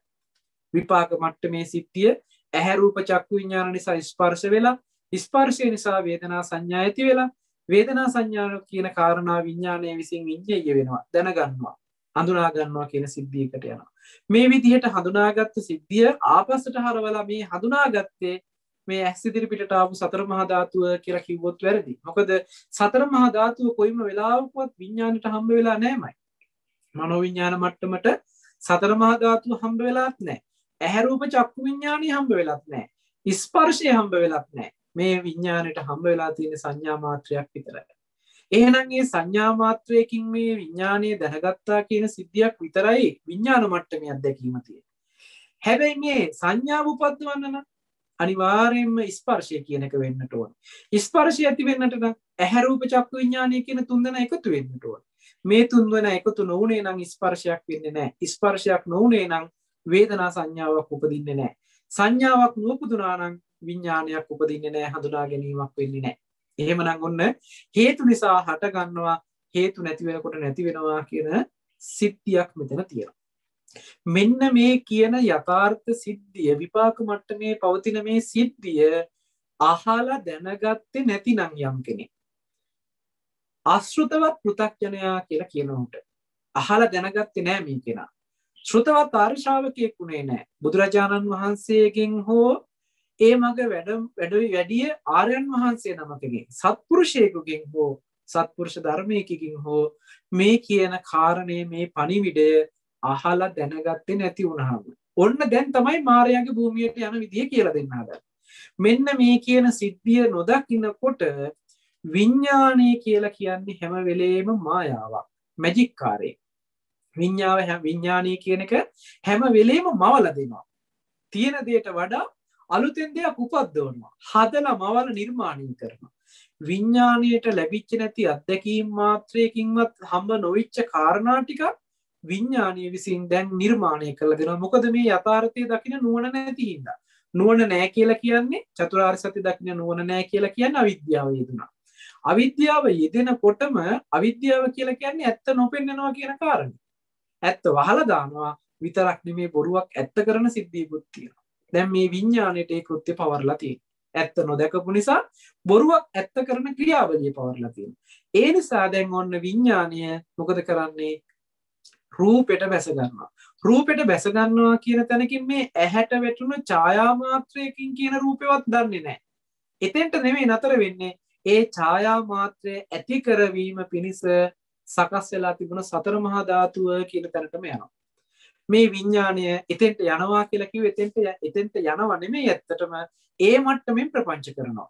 ඒ මට්ටමේ ඇති බවට හම්බ වෙනවා. එතෙන්ටම ගහගෙන යනවා. එතෙන්ටම යොමු වෙනවා. එතෙන්ටම අරමුණු කරනවා කියන නිමිති ගන්නවා කියන සිද්ධියක් තියෙනවා.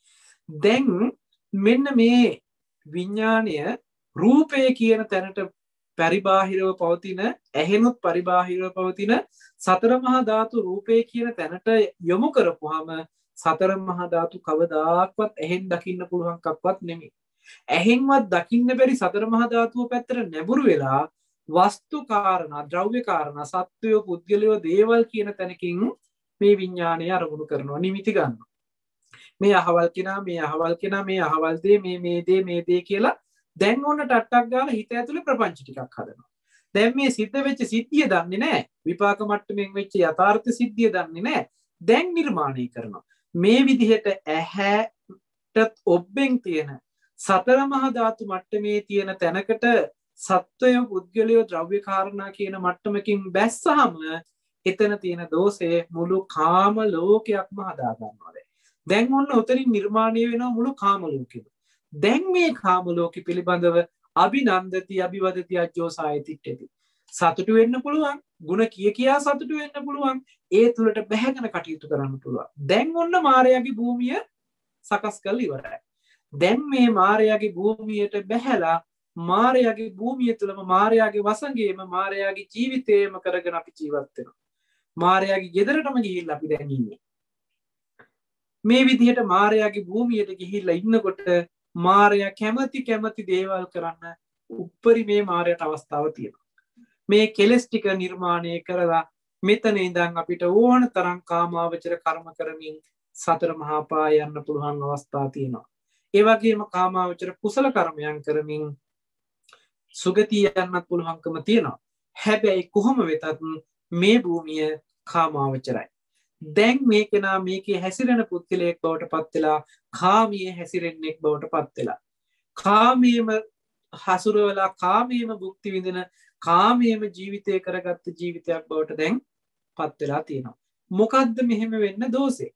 ඇහැ රූප චක්කු විඥාන නිසා ස්පර්ශයත් ස්පර්ශ වේදනා සංඥා නිසා විඥානයේ විසින් දැනගත්තා කියන මේ විපාක මට්ටමේ පැවතුන ස්කන්ධ ටික ඇති වෙලා නැති වෙන්නේ කොහොමද? හේතු නිසා හටගෙන හේතු නැති වෙනකොට නැති වෙනවා කියන චතුරාර්ය සත්‍ය දර්ශනය අහලා නොතිබිච්ච නිසායි. අවිද්‍යාව යෙදෙන්නේ. අවිද්‍යාව යෙදුනහම තියෙන දෝෂේ තමයි නිර්මාණය කරගත්ත ලෝකෙක ජීවත් වෙනවා.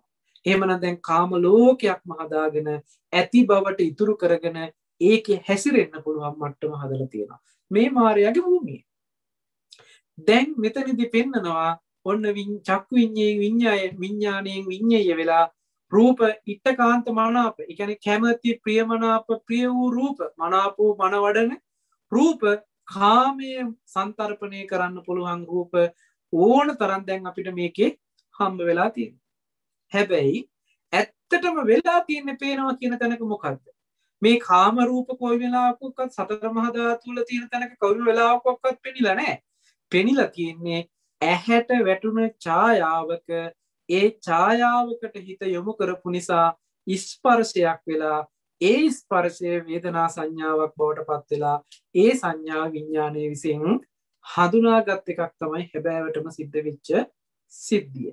එහෙම සිද්ධියක් වෙන තැනක මේ වෙච්ච සිද්ධිය නොදකින්නකම නිසා මේ විඥානයේ විසින් නිර්මාණය කළ දෙනවා නිමිති හදලා දෙනවා ප්‍රපංච කරලා කර්ම හදලා දෙනවා මේ සත්වය පුද්ගලයෝ ද්‍රව්‍ය කාරණා තියෙන බවට ඇති බවටම හම්බ වෙලා තියෙනවා.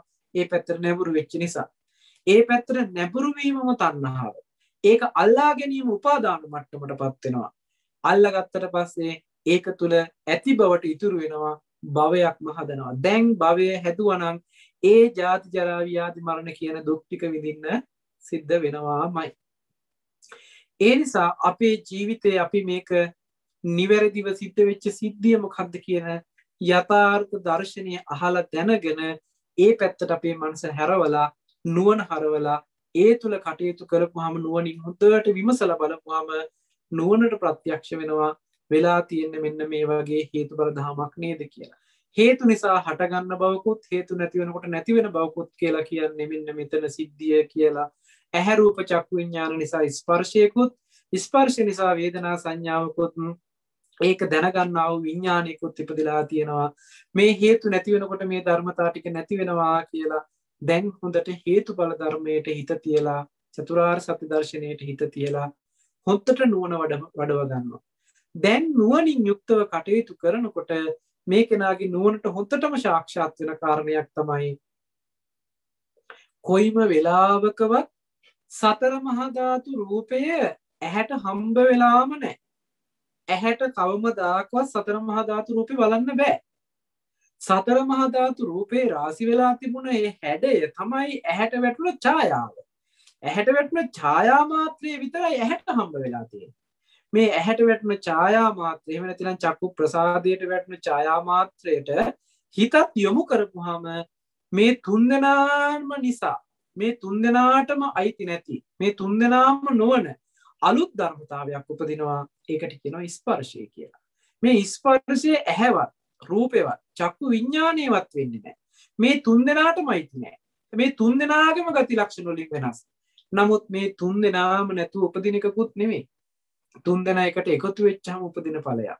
එහෙම උපදින ස්පර්ශය නිසායි වේදනා සංඥාවක් ඇති වෙලා විඥාණයට හඳුනා ගන්න පුළුවන්කම ලැබෙන්නේ. ඉතින් මෙන්න මේ වෙච්ච සිද්ධියට හොඳට හිත තිබ්බහම නුවණ තිබ්බහම මේ අපිට කොයිම වෙලාවකවත් මේ ඇහැට වැටෙන ඡායා මාත්‍රය තුල කාම වස්තු තියනවද? පරිහරණය කරන්න පුළුවන් සත්වයේ පුද්ගලයේ වස්තු කාරණා ටිකක් තියනවද මේ ඇස් මට්ටමට වැටෙන ඡායාවේ? ඔබ මේක උදාහරණයක් ගන්න මම මුලින් කිව්ව උදාහරණේ කණ්ණාඩිය ඇතුළට වැටුණ ඡායාවක් තියෙනවා නම් මේ ඡායාවත් එක්ක අපිට මොනවද කරන්න පුළුවන්? ගනුදෙනු බලන්න විතරමයි පුළුවන්.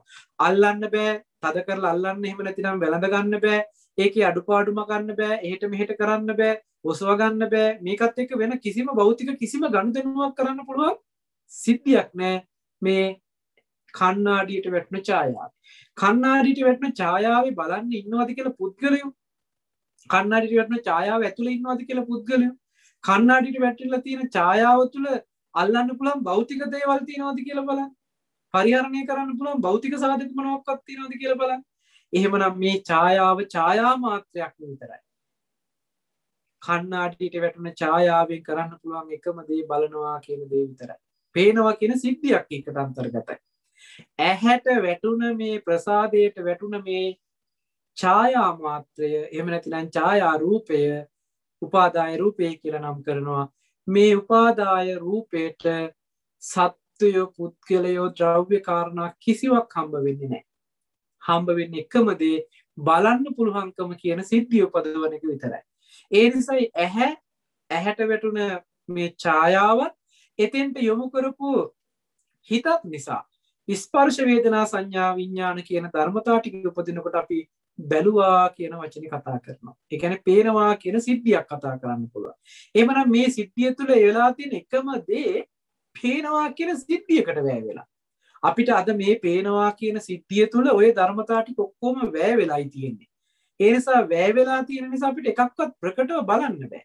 එහෙනම් ওই ධර්මතා ටික පිළිබඳව බුදුරජාණන් වහන්සේගෙන් අහලා දැනගත් පණිවිඩය තුළ අහලා දැනගෙන ඒ අහලා දැනගත්ත පණිවිඩය තුළ නුවණක් තිබ්බහම නුවණින් අඳුන ගන්න පුළුවන් මේ වෙලා තියෙන්නේ මෙහෙම සිද්ධියක් නේද කියලා. මේක නුවණින් කොහොමද කියන එක මම පෙන්නන්නම්. දැක්කේ නැති එකක් කොහොමද අපි නුවණින් හඳුනගන්නේ? නුවණින් කොහොමද මේ පිළිබඳව නිසක වෙන්නේ කියන කාරණාව ඔබට පැහැදිලි කරන්න මම පුංචි උදාහරණයක් ගන්නම්. මේ උදාහරණය මම හිතන්නේ මේ ඉන්න මේ ධර්ම ශ්‍රවණය කරන හැම දෙනාටම මම හිතන්නේ අමාරු වෙන්නේ නැති වෙයි. අපි පාසල් අධ්‍යාපනය ලබනකොට අපිට මේ රසායනික විද්‍යාව උගන්වනකොට පරමාණු පිළිබඳව පණිවිඩයක් කියලා දෙනවා. ඉලෙක්ට්‍රෝන, ප්‍රෝටෝන, නියුට්‍රෝන කියලා සිද්ධියක් පෙන්නලා ඒ තුළ අපිට පෙන්නනවා ඒ තුළ ප්‍රෝටෝනේ සහ නියුට්‍රෝනේ කියන කාරණාව න්‍යෂ්ටියට දාලා ඊට පස්සේ ඉලෙක්ට්‍රෝන ගමන් කරන්නේ මෙන්න මේ කවචවල මේ විදිහට කවච ටිකක් තියෙනවා මේ කවචවල ඉලෙක්ට්‍රෝන මේ විදිහටයි ගමන් කරන්නේ කියලා රවුන්ඩ් ටිකක් ඇදලා මේකේ E අකුරු දාලා එතන නෙගටිව් එහෙම නැත්නම් ඍණ ලකුණක් දාලා න්‍යෂ්ටිය තුළ පොසිටිව් කියලා ධන ලකුණක් දාලා අපිට මෙන්න මේ වගේ චිත්‍ර සටහනක් ඇදලා කළු ලෑල්ලේ පෙන්නනවා වයිට් බෝඩ් එකේ හෝ බ්ලැක් බෝඩ් එකේ මේ වගේ සටහනක් ඇදලා අපිට පෙන්නනවා එතකොට දැන් අපි මේක දිහා බලාගෙන න්‍යෂ්ටිය කියන්නේ මෙහෙම එකක් ඊට පස්සේ ඉලෙක්ට්‍රෝන කියන්නේ මෙහෙම වටේට කැරකෙන එකක් කියලා මෙන්න මේ ඇදපු චිත්‍ර සටහනත් එක්ක අපේ හිතේ සටහනක් තියාගන්නවා මේ පරමාණු ක්‍රමාංකය කොහොමද වෙලා තියෙන්නේ ඒ කියන්නේ මේ පරමාණුවක් ගානේ වෙලා තියෙන ඉලෙක්ට්‍රෝනයන්ගේ පිහිටීම කොයි විදිහද කියන එක පිළිබඳව අපිට අදහසක් ඇවිල්ලා තියෙනවා අපි ඒ පිළිබඳව ගණන් හදනකොට එහෙම නැතිනම් මේ විභාගෙට ලියනකොට ඒ කියන කාරණාව මුල් කරගෙන අපිට ඕන තරම් නිවැරදි උත්තර ලබා දෙන ලකුණු ගන්නත් පුළුවන්.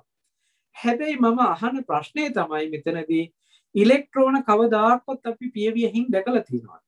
න්‍යෂ්ටිය මේ ප්‍රෝටෝන නියුට්‍රෝන කියන ඒවා මේ ශක්ති මට්ටම් කියන ඒවා කවමදාකවත් මේ විදිහට ඉලෙක්ට්‍රෝන ගමන් කරන්න කියන එකවත් අපි ඇස් මට්ටමේ කවදාකවත් අපි අත්දැකීමක් වෙලා නැහැ. අපි දැකපු නැති සිද්ධියක්. හැබැයි අපිට ඉගෙනුවා. අපි අහලා දැනගත්තා. මෙන්න මෙහෙම එකක් වෙන්නේ කියලා. හැබැයි අපිට ඒ පිළිබඳව හොඳට දැනුම් සහිත බවකින් ඉන්න පුළුවන්. ඇහුවොත් කවුරු හරි කෙනෙක් මේ මූලද්‍රව්‍යයේ ඉලෙක්ට්‍රෝන පිහිටීම කොහොමද කියලා අපිට හොඳ ලස්සනට ඇඳලා විස්තර කරන්නත් පුළුවන්. ඒ සංයෝගයක් විදිහට එහෙම නැතිනම් මේ පරමාණුව තවත් පරමාණුවක් එක්ක බැඳිලා කොහොමද පවතින්නේ මේවා ඉලෙක්ට්‍රෝන මාරු කරගෙන කොහොමද පවතින්නේ කියලා මේ වගේ සිද්ධි ගණනාවක් අපිට පැහැදිලි කරන්න පුළුවන්කම තියෙනවා. හැබැයි ආලෝක අන්වීක්ෂයකින්වත් අන්වීක්ෂය වෙන්නේ නැති දකින්න බැරි ඉලෙක්ට්‍රෝන ප්‍රෝටෝන පිළිබඳව අපි මොනතරම් විශ්වාසයක් ඇති කරගෙන ඒව ඇත්තම කරගෙන අපේ ජීවිතේ තිබුණාද? කවදාකවත් දැකපු නැති සිද්ධියක්.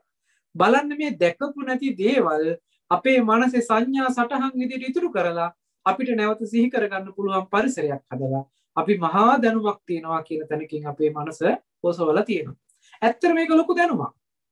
යම් කෙනෙක් මේක පරීක්ෂණාත්මකව ඉලෙක්ට්‍රෝන අන්වීක්ෂ වලින් බලලා ඒ පිළිබඳව ගවේෂණයක් කරලා හොයාගත්ත සිද්ධියක් තමයි මේ ලෝකෙට දෙන්නේ. යම් තාක් වැරදි වෙන්න පුළුවන්, නිවැරදි වෙන්නත් පුළුවන්. නමුත් ලෝකයට මේ ඉදිරිපත් කරන දර්ශනය විද්‍යාත්මක පැත්තෙන්, ඒ කියන්නේ සයන්ස් පැත්තෙන් කරන ඉදිරිපත් කිරීම. ඒක අපි අද ඇත්ත කියලා ඉගෙන ගන්නවා. ඉගෙනගෙන ඒවට අනුව ගණන් හදනවා, ඒවට අනුව හිතනවා, ඒවට අනුව කටයුතු කරනවා. මේ විදිහේ කටයුතු කිරීමක් අපි කරලා තියෙනවා. අපිට නුවණක් තියෙනවා ඒ කිව්ව ගමන්ම ටක් ගාලා මේ දේවල් මෙහෙම කියලා හොඳට සිහි කරගන්න. කවමදාකවත් දැකපු නැති ඇහැ රූප චක්කු විඥාන. මේ චක්කු එහෙම නැතිනම් ඇහැ කියන එක බුදුරජාණන් වහන්සේ පෙන්නන අනිදස්සනයි.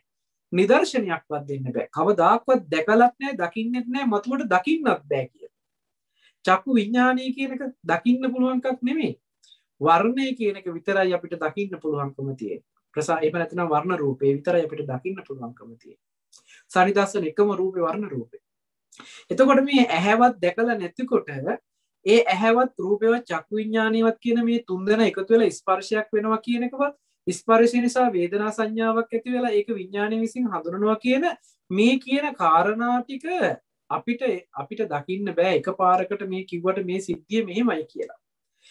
මේක ලෝකේ හොයාගන්නවා පුද්ගලයෙක්. මේ සංසාරික ජීවිතයක් ගත කරලා පෙරම් පුරාගෙන ඇවිල්ලා සම්මා සම්බුද්ධත්වයට පත්වෙච්ච භාග්‍යතුන් වහන්සේ නමක් විසින් මේ කියන සිද්ධිය දකිනවා. ඒ තරම් මහා ප්‍රඥාවකින් දකින සිද්ධියක්. ඒ දැකලා තමයි ලෝකයට පෙන්වන්නේ ලෝකෙ කියලා හදාගෙන ජීවත් වෙලාද ඇත්ත වෙලා තියෙන තැනක වෙලා තියෙන්නේ මෙන්න මේ ඇහැ රූප චක්කු විඥානය නිසා ස්පර්ශ වේදනා සංඥා නිසා විඥානය විසින් දැනගන්නවා කියන මෙන්න මේ දහම් න්‍යායක් ලෝකයට ඉදිරිපත් කරනවා. මේ දහම් න්‍යාය අපිට කිව්ව ගමන්ම එකපාරම පේන මට්ටමකට තියෙනවා නම් අපේ ආශ්‍රව ගතිය ගොඩාක් ගෙවිච්ච ගොඩාක් හිරිච්ච කෙනෙක්. ඒකයි දිත්තේ දිත්තමත්තං සුතේ සුතමත්තං මුතේ මුතමත්තං විඤ්ඤාති විඤ්ඤාතිමත්තං භවිස්සති කියලා මේ ඇහත් කනත් නහය දිව ශරීරයත් මනසත් කියන එහෙම නැත්නම් පේනවා ඇහෙනවා දැනෙනවා දැනගන්නවා කියන මේ සිද්ධි ටිකේ යථාර්ථය කතා කරනකොට දිත්තේ දිත්තමත්තං දැක්කොත් දැක්ක විතරයි ඇහුනොත් ඇහුණා විතරයි කියලා මේ විදිහට මේ යථාර්ථයම කියනකොටම යම් අය රහතන් වහන්සේලා බවට පත් වෙනවා. සෝවාන් සකදාගාමී අනාගාමී අරියත් කියන මාර්ගඵලලාභීන් වහන්සේලා බිහි වෙනවා. ඒ දාරුචීරිය මහරහතන් වහන්සේ වගේ චරිත ගත්තාම මේ දිත්තේ දිත්ත මත්තන් සුතේ සුත මත්තන් මුතේ මුත මත්තන් විඤ්ඤාති විඤ්ඤාති මත්තන් භවිෂ්‍යති කියලා මේ වගේ සංසිද්ධියක් කතා කරනකොට දර්ශනීය පැහැදිලි කරනකොටම මාර්ගඵල ලැබෙනවා. ඒකට හේතුව තමයි මේ ගහගෙන යන ආශ්‍රව ගතිය ගොඩාක් අඩු වෙලා තිබුණා. දර්ශනීය විතරයි අවශ්‍ය වෙලා තිබුණා. දර්ශනීය අහනකොටම අර ගහගෙන යන ආශ්‍රව අඩු නිසා එහෙම්ම මේ දර්ශනීය පීඩන බවට පත් වෙනවා. අද මේ දර්ශනීය අහලා දැනගත්ත අපේ ආශ්‍රව බලවත් හින්දා ඇදගෙනම යනවා මේ විඤ්ඤාණය අර කියන කාම ලෝකයට. මොකද කාම ලෝකයේ තුල හුරු පුරුදු කරපු ආශ්‍රව ගතිය වැඩි. ඒ මේ ජීවිතේ විතරක් නෙමෙයි සංසාරිකව පවා අපි පුරුදු කරපු ආශ්‍රව ගතිය වැඩි හින්දා. එහෙමනම් දැන් අපිට තියෙනවා මේ ධර්මතාවය තුළ ඇත්ත පෙන්න අර ඇදගෙන යන ගතිය ගෙවා දමන්න ආශ්‍රව ගති ගෙවන්නට තියෙනවා. එහෙමනම් දර්ශනයකින් දැකලා ඊට පස්සේ අපිට ආශ්‍රව ගෙවා දැමිය යුතු වෙනවා. ඒ නිසා ඇහැ රූප චක්කු විඤ්ඤාණ කියන තුන් දෙනා නිසා ස්පර්ශය ඇති වෙන්න මේ තුන් දෙනා වැය වුණාම මේ ස්පර්ශය නැවත මේ තුන් දෙනාට බහාලන්න බෑ කිව්වා වගේ ආපුව කොයිම වෙලාවකවත් ඇහැට රූපයක් හම්බ වෙන සිද්ධියක් වෙනකොට මේ බැහැරට අත දික් කරන්න එපා මේ රූපේ පෙනුණා කියලා. ඇත්තටම වෙලා තියෙන්නේ ඒ සතර මහා ධාතුව රාශි වෙච්ච එකේ සටහන තමයි ඇහැ මට්ටමට එහෙම නැත්නම් ප්‍රසාද මට්ටමට වැටුණ ඡායාව.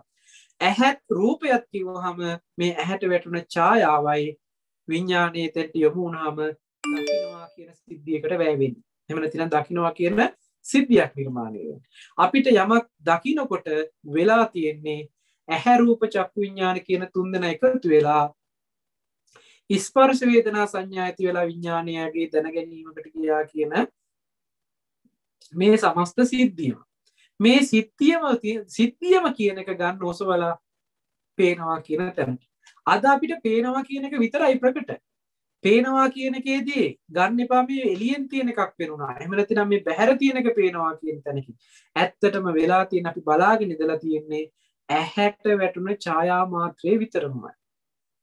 ඕක විද්‍යාත්මකවත් පෙන්නනවා මේ ඇහි ක්‍රියාවලිය ගැන පෙන්නනකොට ඉදිරියෙන් තියෙන රූපයක ඡායාවක් උඩියට කුරු වෙලා මේ ඇහි දෘෂ්ටි විතානයට වැටෙනවා. ඒ වැටෙන දෘෂ්ටි විතානයට වැටෙන ආලෝකයෙන් වැටෙන ඒ ඡායාව කේතු සෛල ටික පිච්චීමකට ලක් වෙනකොට එතනේ ලැබෙන ස්පර්ශය එහෙම නැත්නම් ඒ සිද්ධිය එතන අන්තර්ගත වෙන නියුරෝන් වලට ස්නායු පද්ධතියට ආවේගයක් සපයනවා. ඒ ස්නායු පද්ධතිය තුළ විද්‍යුත් ආවේග ටිකක් නිර්මාණය වෙනවා. ඉලෙක්ට්‍රොනික පල්ස් එකක් නිර්මාණය වෙනවා. මේ ඉලෙක්ට්‍රොනික පල්ස් ටික තමයි එකින් එකට නැවත නිෂ්පාදනය කරමින් සෛලයෙන් සෛලයට පණිවිඩයක් කරන්නේ. එතකොට මේ මොලේ දක්වා අරන් ගියපු පණිවිඩය ගිහිල්ලා තියෙන්නේ ඉලෙක්ට්‍රෝන පල්ස් එකක් විදිහට මිසක් අර ඇහැට වැටිච්ච රූපේවත් අරන් ගිහිල්ලා නැහැ. ඇස් ඉදිරි පිටට තිබිච්ච රූපය ගැන කවර කතාවද? ඇහැ මට්ටමට ඇහි ප්‍රසාද මට්ටමට එහෙම නැත්නම් දෘෂ්ටි විතානයට වැටුණ මේ ඡායා මාත්‍රයකින් වැටුණ මේ ප්‍රතිබිම්බේවත් අරගෙන ගිහිල්ලා නැහැ. අරන් ගිහිල්ලා තියෙන්නේ ඒ පිච්චීමකට ලක් වෙච්ච සිද්ධියක තියෙන කාරණාවකට අදාළ වෙන විදිහට ඉලෙක්ට්‍රෝන පල්ස් එකක් විතරයි. විද්‍යුත් පණිවිඩයක් විතරයි අරන් ගිහින් තියෙන්නේ. මේක විද්‍යාවෙන් අපිට පැහැදිලි කරනවා. නමුත් මේක ඊට වැඩි ධර්මානුකූල පැත්තකට පෙන්නනවා. ඇහැ රූප චක්කු විඤ්ඤාණි කියන තැන ප්‍රසාද මට්ටමකට පතිත වෙච්ච වර්ණ සටහන එතෙන්ට යොමු කරපු හිත කියන මේ තුන්දෙනා එකතු වෙනකොට සිද්ධ වෙන්නේ ස්පර්ශයක්.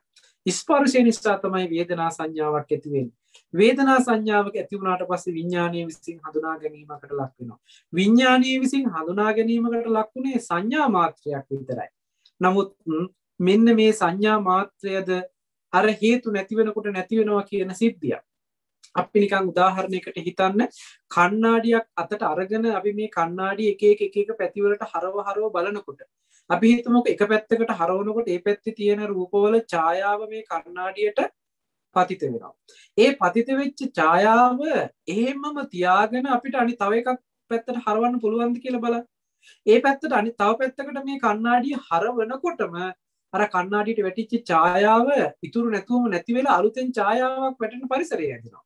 අපි අර කලින් තිබුණ ඡායාව නැති කරන්න කියලා පිහ දාන්න හෝ මකන්න හෝ හොදන්න හෝ යම් ආකාරයකින් කිසිම දෙයක් කරන්න අවශ්‍ය නැහැ මේ කණ්ණාඩියට වැටිච්ච ඡායාවට මුකුත් කරන්න.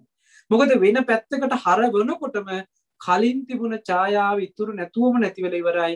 නොතිබිච්ච ඡායාවක්මයි අලුතෙන් හටගෙන තියෙන්නේ. ඒකයි මේ ඇහැ රූප චක්කු විඥාන කියන මේ දේවල් නොතිබීම හටගෙන ඉතුරු නැතුවම නැති වෙනවා කියන දහම් න්‍යායක් අපිට පැහැදිලි කරන්නේ. මෙතනදී කෙටියෙන්ම අවසානයේදී කිව්වොත් ඇහැයි රූපයත් චක්කු විඥානයත් කියන මේ තුන්දෙනා නිසා ස්පර්ශයක් ඇති වෙලා ස්පර්ශය නිසා වේදනා සංඥාවක් ඇති වෙලා මේ සංඥාව විසින් විඥානයාගේ හඳුනා ගැනීමකට ලක් වෙනකොට මේක මේ විපාක ස්කන්ධ ටික පෙර සංසාරේ කරපු කර්මයකට ලැබුණ විපාකයක ස්කන්ධ ටික හම්බ වෙලා කියලා කියන්නේ මෙන්න මේ ටිකටයි මේ ක්‍රියාකාරකමටයි මේක මම මේ ඇහැ ගැන විතරයි කිව්වේ කන ගැනත් නහය ගැනත් දිව ගැනත් කය ගැනත් මනස ගැනත් කියන මේ ආයතන 6 පිළිබඳව ඔය එකම න්‍යායෙන් දකින්න. කණ්ණාඩි 6ක් කියලා හිතා ගන්න මේ කියන ආයතන 6. එතෙන්ට වැටෙන ඡායා මාත්‍රය කියලා හිතා ගන්න ඒ ප්‍රසාද මට්ටම. එහෙම නැත්නම් මේ ප්‍රසාද මට්ටමට වැටෙන උපාදාය රූපේ. මේ විදිහට මේ කිව්ව කාරණේම අනිත් ආයතන වලටත් තියාගන්න. මෙන්න මේ සිද්ධිය නොදකින නිසා ආශ්‍රවයකට ගහගෙන ගිහිල්ලා මේ විඥාණය සතර මහා ධාතු රූපේ පැත්තට නැඹුරු වෙලා ඒ පැත්තේ නිමිති ගන්න ගියොත් ඔන්න දැන් අලුතෙන් ඒ පැත්තට ඒ කියන්නේ සිද්ධ වෙච්ච සිද්ධිය අතහැරලා අලුත් සිද්ධියක් නිර්මාණය කරනවා. අලුත් සිද්ධියක් නිර්මාණය කරන්න ඇති බවට තියනවා කියන තැනකින් නිර්මාණය කරගත්ත මේ නව සිදුවීම නව කර්ම වෙනවා. අලුතෙන් කර්ම කරන ගණීට යනවා. එහෙම කර්ම කළොත් රූපයේ පැත්තට නැඹුරු වෙලා රූපයේ පැත්තේ අභිනන්දනයේ අභිවදති අජ්ජෝසායතිට සතුටු වෙනවා වඩ වඩාත් සතුටු වෙනවා ಗುಣ කියමින් සතුටු වෙන මට්ටම ඒ පැත්තට නැඹුරු වෙලා ඒ පැත්තට බැසගෙන සිටිනවා කියලා කියන්නේ ඔන්න දැන් රූපය උපාදාන වෙලා තණ්හාවෙන් උපාදාන වෙලා රූප උපාදානස්කන්ධයක් බවට පත් වෙනවා ඊට පස්සේ ඒ රූපෙ විඳින්න පුළුවන් වේදනා උපාදානස්කන්ධයක් බවට පත් වෙනවා ඒ රූපේ හඳුනන්න පුළුවන් සංඥා උපාදානස්කන්ධයක් බවට පත් වෙනවා ඒ රූපය පිළිබඳව හිතන්න කල්පනා කරන්න පුළුවන්කම තියෙනවා සංකාර උපාදානස්කන්ධයක් බවට පත් වෙනවා ඒ හිතපු කල්පනා කරපු ඒ රූප පිළිබඳව දැනගත්තා කියන තැනකින් විඥානය උපදවනවා විඥාන උපාදානස්කන්ධයක් බවට පත් වෙනවා දැන් කර්මයේ පැත්තෙන් රූප උපාදානය වෙලා වේදනා උපාදානය වෙලා සංඥා උපාදානය වෙලා සංකාරේ විඥානීය උපාදාන වෙලා පංච උපාදානස්කන්ධයක් පරිහරණය කරන තැනකට ඇවිල්ලා පංච උපාදානස්කන්ධයක් පරිහරණය කළොත් තියෙන දෝෂය තමයි මේ ජීවිතේ දුක් විඳිනවා විතරක් නෙමෙයි මරණින් පස්සේ නැවත උපදින්න පුළුවන් විදිහට භවයකුත් හදලා තව සසර ගමනක් දික් කර ගන්නවා.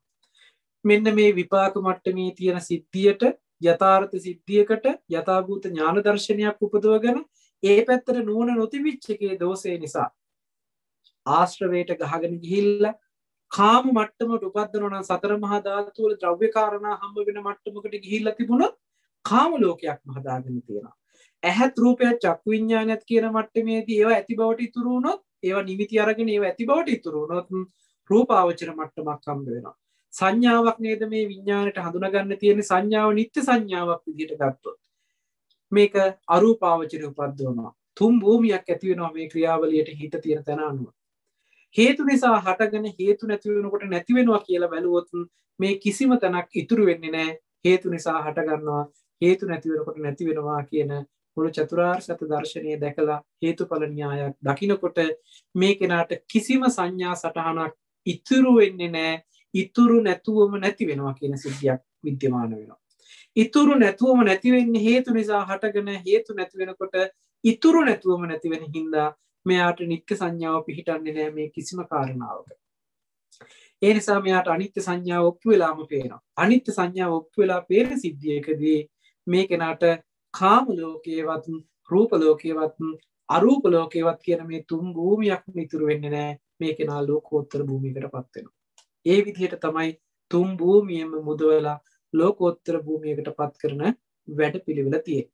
මෙන්න මේ තුන් භූමියෙම මුදවලා ලෝකෝත්තර භූමියටපත් වුණොත් විතරමයි මාරයාගේ භූමියෙන් අයින් වෙලා බුදුරජාණන් වහන්සේගේ භූමියට එහෙම නැතිනම් පියාසතු නිවස ඉඩමට පත් වුණා කියලා කියන්නේ. බුදුරජාණන් වහන්සේ පෙන්නපු අපිට මාරයට අල්ලන්න බැරි පරිසරය තමයි මේ ලෝකෝත්තර භූමිය. අපි කාමාවචර පැත්තට ගිහිල්ලා ඒ නිත්‍ය සංඥාවෙන් කාම වස්තු ඇසුරු කරනවා නම් රූපාවචර මට්ටමට ගිහිල්ලා නිත්‍ය සංඥාවෙන් රූප ඇසුරු කරනවා නම් අරූපාවචර මට්ටමට ගිහිල්ලා නිත්‍ය වශයෙන් සංඥා එහෙම නැතිනම් නාම ධර්ම ටික ඇසුරු කරනවා නම් මේ මායාවේ භූමිය කියලා හඳුන්වනවා. ඉතින් අද දේශනාවේ මාරපාස සූත්‍ර දේශනාවේ මේ මායාවේ භූමිය සහ මායාවේ වසඟයට යන්නේ කොහොමද කියන කාරණා ටික පෙන්නලා මේ මායාවේ වසඟයෙන් මිදෙන්නේ කොහොමද කියන කාරණාවත් පෙන්නලා අද පැහැදිලි කළා තුන් භූමියම ඉක්මවල යන්න පුළුවන්කම ලැබෙන ශාසන දර්ශනය මොකක්ද කියන පණිවිඩය. ඉතින් මම හිතනවා ඔබට යම් මට්ටමකින් මේ කියන පණිවිඩය පැහැදිලි ඇති කියලා. ඉතින් දේශනාව අවසන් කරන්නට සූදානම්. ඊට පෙර ආතු ඔබට යම් ආකාරයක ගැටලුවක් තියෙනවා නම් මේ කිව්ව කාරණේ පිළිබඳව තවදුරටත් ඔබට මතක් කරනවා. ගෞරවනීය මාංකඩවල සුදස්සන ස්වාමීන් වහන්සේගේ අලුත්ම දේශනා දෙකක් මං හිතන්නේ මේ වෙනකොට නිකුත් කරලා තිබෙනවා. ඒ දේශනා ටික ශ්‍රවණය කරන්නට කියලා මතක් කරනවා. තවත් ඔබට යම් ගැටලුවක් තියෙනවා නම් අපිට යොමු කරන්න අපි ඉදිරි වැඩසටහන් වලදී ඔබට ඒ ගැටලුව විසඳන විදිහට ධර්ම කරුණු පැහැදිලි කරලා දෙන්න බලාපොරොත්තු වෙනවා. ඉතින් මම හිතනවා වැඩසටහන සමාප්ත කරන්නට කාල වේලාව හොඳයි කියලාද මොකද වෙනදට වඩා කාලය ගත්ත නිසා ගැටලුවක් තියෙනවා නම් ඔබට පුංචි වෙලාවක් විනාඩි කිහිපයක කාලයක් අරගෙන අවස්ථාව දෙන්න. මොකද කාල වේලාව ගොඩාක් ගිහිල්ලා තියෙන නිසා ගැටලු ගොඩාක් කතා කරන්න බැරි වෙයි. එකකට හෝ දෙකකට වගේ අවස්ථාව ලබා දෙන්න පුළුවන්. සාදු සාදු සාදු ඔබ වහන්සේට අප්‍රමාණ පින් කුසලක්පත් වේවා ස්වාමින් වහන්සේ. පින්වතුන්ට ප්‍රශ්න තිබේ නම් මයික්‍රොෆෝන් එක ඔන් කරලා ප්‍රශ්න යොමු කරන්න පුළුවන් දැන්.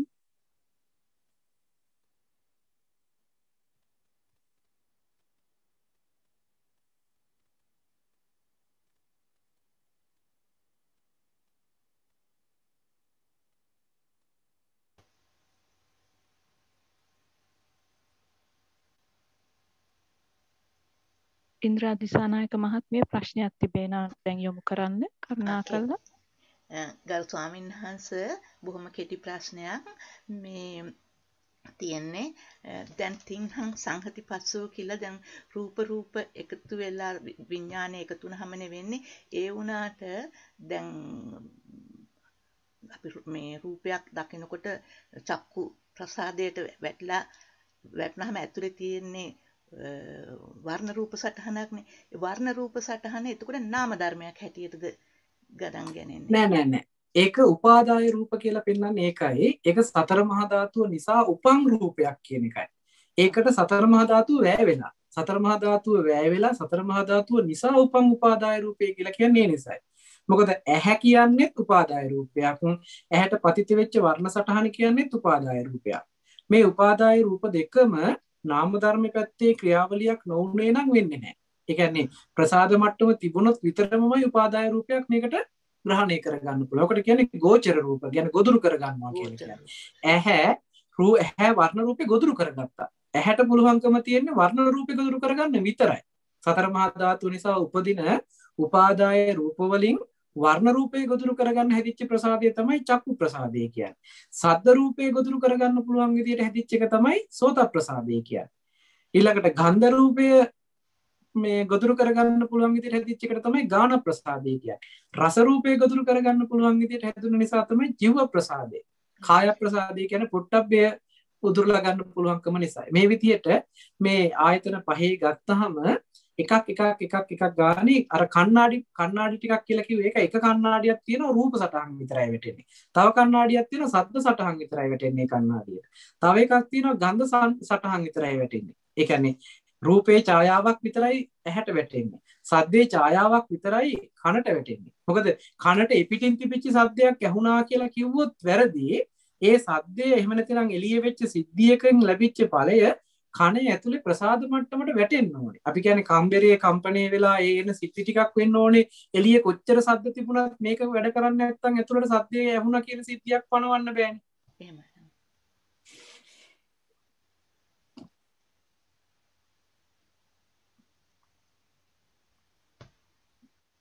පැහැදිලි නේද එහෙම? පැහැදිලි ස්වාමීන් වහන්සේ බොහොම පිං ස්වාමීන් වහන්සේ. ඒ නිසා එතන මේ ප්‍රසාද මට්ටම කියන කාරණාව හොඳට පැහැදිලි කරගන්න ඕනේ. ඒකත් උපාදාය රූපයක්. ඒකට වැටුණ ප්‍රසාද මට්ටමට වැටිච්ච වර්ණ රූපය කියන්නේ උපාදාය රූපයක්. උපාදාන නෙමෙයි උපාදාය කියලා පෙන්නන්නේ සතර මහා ධාතු නිසා උපන් උපාදාය රූපයක් කියලා. එහෙමයි. බොහොම පිං. හොඳයි තිරාසි. තිරුවන් සරණයි. ඊළඟ ආත්මයේ ඔබතුමියට ප්‍රශ්නය තිබේ නම් දැන් යොමු කරන්න පුළුවන්. තිරුවන් සරණයි ස්වාමීන් වහන්සේ. මේ ළඟදී සාකච්ඡාවක් තියෙනකොට උපාදාය වචන ගැන මත 3-4ක් මේ ඉදිරිපත් වුණා. මට ඒක කරුණා කරලා හොඳට තේරුම් කරලා දෙන්න උපාදාය කියන වචනේ තේරුම. උපාදාය කියන වචනේ තේරුම සතර මහා ධාතුව උපකාර කරගෙන නිර්මාණය වෙන රූපයක්. ඒ කියන්නේ සතර මහා ධාතු අපි නිකන් උදාහරණයකට කියන්නම් මම මේක තේරෙන්න. අපි පාම් පිටි අරගෙන පාම් පිටි වලින් රොටි හදා ගන්නවා කියලා හිතන්නකෝ. දැන් රොටි හදන්න උපකාර කරගත්තේ පාම් පිටි. හැබැයි රොටියක් හැදුවට පස්සේ ඒකේ තියෙන හැඩය දෙපැත්ත පුච්චලා ගත්තට පස්සේ ඒ හැඩය එහෙමම පිහිටලා හිටිනවනේ. අපි ඒකට දැන් පාම් පිටි කියන්නේ නැහැ. ඒකට රොටි කියලා කියන්නේ. පාම් පිටි වලින් අපි හදාගත්තේ කියන්නකෝ ආප්ප හරි පාන් හරි බනිස් හරි මොන හරි දෙයක්. දැන් ඒකට පාම් පිටි කියලා නම යොදන්නේ නැහැ. හැබැයි පාන් හරි වේවා බනිස් හරි වේවා ආප්ප හරි වේවා රොටි හරි වේවා පිට්ටු හරි වේවා යම් යම් නිර්මාණ ටිකක් වෙලා තියෙනවා නම් ඒ ටික නිර්මාණය කරන්න පාම් පිටි කියන එක වැය වෙලා. හැබැයි දැන් එතන පාම් පිටි නියෝජනය කළාට දැන් ඒක පෙනී හිටින්නේ පාම් පිටි විදිහට නෙමෙයි. පැහැදිලිද? සතර මහා ධාතුව කියන එකෙන් නියෝජනය වෙලා තියෙන ඒ සතර මහා ධාතුව හේතු වෙලා උපාදාය මට්ටමේ රූපයක් නිර්මාණය වෙනවා. ඒක උපාදාය මට්ටමේ නිර්මාණය කරන නාම ධර්මයාගේ යම් වැයවීමක් කර්ම විපාක මට්ටමක්. ඒ කියන්නේ අවිද්‍යා කර්ම තණ්හා ආහාර කියන ප්‍රත්‍ය 4ක් පෙන්වනවා. ඔය 4 නිසා තමයි ඇහැ කියන උපාදාය හැදෙන්නේ. ඒ ඇහැ කියන උපාදාය සතර මහා ධාතුවෙන් තමයි නිර්මාණය වෙන්නේ. හැබැයි දැන් ඒක නියෝජනය කරන්නේ සතර මහා ධාතුව කියන ගණයට නෙමෙයි ප්‍රසාද රූපේ කියන තැනට. දැන් වීදුරුවක්ම රසදිය කාලේ ඉවර වෙලා වීදුරුවක් පෙත්තෙන් රසදිය ගෑවට පස්සේ දැන් ඒකට වීදුරුව කියන්නේ නැහැ. ඒකට අර ප්‍රතිබිම්බේ වැටෙන හින්දා අපි ඒකට දැන් කණ්ණාඩිය කියනවා. හැබැයි වීදුරුවමයි රසදිය ගාලා තියෙන්නේ. හැබැයි දැන් ඒක වීදුරුව කියලා නෙමෙයි අපි නම් කරන්නේ කණ්ණාඩිය කියලා. ඒ වගේ සතර මහා ධාතුවෙන්මයි හැදෙන්නේ. හැබැයි දැන් ඒක නියෝජනය කරලා තියෙන්නේ සතර මහා ධාතුව කියන උත්තරේ නෙමෙයි. ඒකට කියන්නේ ප්‍රසාදේ කියලා. ඒ ප්‍රසාදයට වැටෙන ඡායාවත් සතර මහා ධාතුව නිසා එන ආලෝකයෙන් එන සටහන තමයි මේ වැටෙන්නේ. හැබැයි මේ වැටෙන සටහන දැන් වර්ණය කියන මෙතන වර්ණ රූපය කියන ප්‍රසාද මට්ටමට වැටුණ උපාදාය රූපයක් වර්ණ රූපය කියලා කියනවා. ඒක සතර මහා ධාතුව නියෝජනය කරනවා කියන තැනකින් සතර මහා ධාතුව පේන්නේ නැහැ එතනදී. ඒකෙන් අදහස් වෙන්නේ නැහැ සතර මහා ධාතුව නැතුව තියෙන එකක් කියන එක. සතර මහා ධාතුව වැය වෙලා සතර මහා ධාතුව නිසාම උපන් උපාදාය රූපයක් කියලා පෙන්වන්නේ. චතුර්ණංච මහා භූතානං උපජ්ජති උපාදාය රූපං කියලා කියන්නේ සතර මහා ධාතුව වැය වෙලා සතර මහා ධාතුව නිසාම උපන් උපාදාය රූපයක් කියලා තමයි පැහැදිලි කරන්නේ. මම හිතනවා පැහැදිලි ඇති කියලා.